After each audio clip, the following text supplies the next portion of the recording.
In this lecture, we are going to discuss the structures of the hepatitis B virus and the important properties of the hepatitis B virus. So let's get started. So most important thing which you have to remember that the hepatitis B virus exists in three forms. One form is complete while the other two actually subparticle form of the hepatitis B virus. So if you see here, first one is the complete virion of the hepatitis B. Here is the complete virion. Okay. That is also known as the Dane particles. Dane particles because the person who actually first time described the micrograph of the hepatitis virion. So that's why we call it the hepatitis B virus, or you can say Dane particles. So if we look at the different components of the hepatitis B, so it is actually an envelope virus. So basically the outermost is the presence of the envelope. Okay, that's the most important thing. And inside you will see the presence of the capsid. Okay, inside here is the capsid that is actually made up of protein, capsid, or you can say core. Okay, that is actually made up of protein. And the innermost you will see the presence of the genome. So it is actually a partially double-stranded circular DNA. So inside you will see the presence of the DNA, but that DNA is actually partial, means the DNA is not complete. One strand is complete while the other is incomplete. So that's why we overall called the partial DNA. Okay, that's the most important thing. And if you see inside, you will also see the presence of the DNA polymerase. You will see DNA polymerase. Okay, that's the most important thing. And the size of that Dane particles, or you can say hepatitis B virus, is actually 42 nanometer in size. Okay, so outermost is envelope, then you will see the capsid or the core that is actually present in icosahedral, means 20-sided, and next innermost is actually the partially double stranded circular DNA, and you will also see the presence of the DNA polymerase. So it is a complete virus, hepatitis B virus, or you can say Dane particle. So in the envelope you will see the presence of antigen that is called the hepatitis B surface antigen. Okay, in the envelope you will see the presence of the HBsAg, hepatitis B surface antigen, actually present in the envelope. Okay, next in the core, or you can say capsid, you will see the presence of the hepatitis B core antigen, that is the hepatitis B core antigen, HBcAg. Okay, and there is another important antigens that actually formed by the proteolytic cleavage of the core protein. So when you see the proteolytic cleavage of the core protein, then it will result in the formation of the another important antigen. Here is the antigen, that antigen, and that antigen is actually called the hepatitis B E antigen, HBeAg. So here are basically three most important antigen: hepatitis B surface antigen, hepatitis core antigen, and the hepatitis E antigen. Okay, that's the most important thing. That is actually present in the envelope, that is actually present in the core or the capsid, hepatitis C antigen, and hepatitis E antigen actually formed by the cleavage of the core protein. So here are the three most important antigens of the hepatitis B virus. Important thing which you have to remember, that last one, hepatitis B antigen, is actually soluble. It means that antigen can release from the cells of the liver and enter into the blood. So that's why it is actually called the transmissible antigen. It can be the source of transmission of the hepatitis.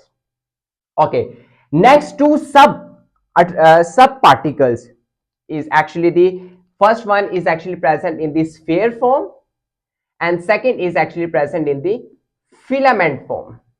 Okay, the size of these particles is actually 22 nanometer. But important thing which you have to remember, this complete particle has three antigen: surface, core, and the E. But in that case, in these two subparticles, you will only see the presence of the hepatitis B surface antigen. That's the most important thing. So it means that surface antigen is present in all forms of the hepatitis B virus.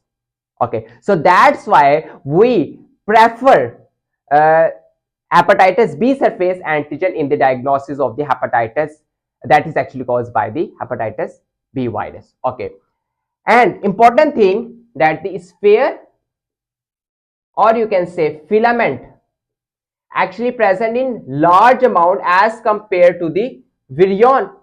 So actually 1000, if there is one virion or Dane particles, then as compared to one virion, there will be 1000 spheres or the filaments. It means that the sub particles number is larger than the complete virion. That's the most important thing.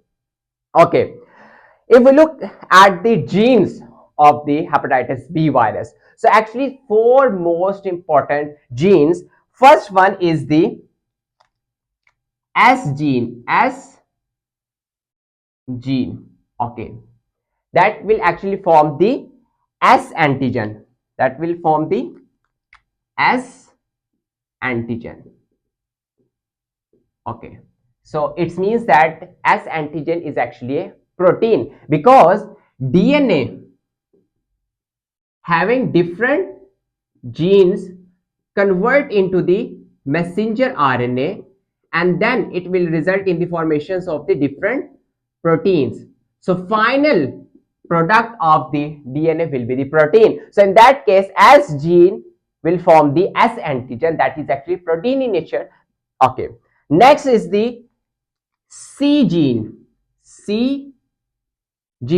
Okay, now C gene result in the formation of the C antigen, means core antigen, and it will also result in the formation of E antigen, because E antigen is actually formed from the core protein. So C gene will form the C antigen as well as the E antigen. Okay, next is the P gene. P gene will form the polymerase. Okay, DNA polymerase, and polymerase is actually protein or the enzyme. Okay, next is the X gene. Now in the X gene you will see the hepatitis BX protein formation. It has two major functions. First function, it actually inactivate the P53 tumor suppressor genes. It means that if you see the inactivation of the P53 tumor suppressor gene, then that can result in the formation of the cancer, hepatocellular carcinoma. Okay, next function of this protein is actually activation of transcription